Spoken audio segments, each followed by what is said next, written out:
لا يستطيع أن يستبدل التفكير الإبداعي أو الإنسانية تماما. أيوة، يعني هو أداة وآلة تساعدنا ولكنها لا تستبدلنا بالكامل. نعم صحيح، لكن الحذر الحذر. أيوة. فالتطور غير المنضبط قد يؤدي إلى مخاطر ومشاكل غير مسبوقة. نعم. مثل الاستخدام السيء في المراقبة وفي المعالجة وفي الحروب كذلك.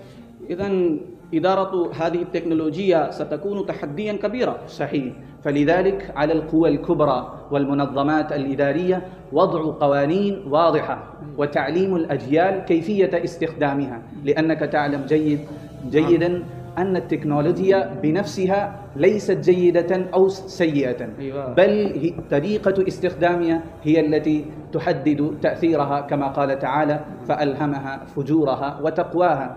لكن من المأساة الإنسانية أن الآلات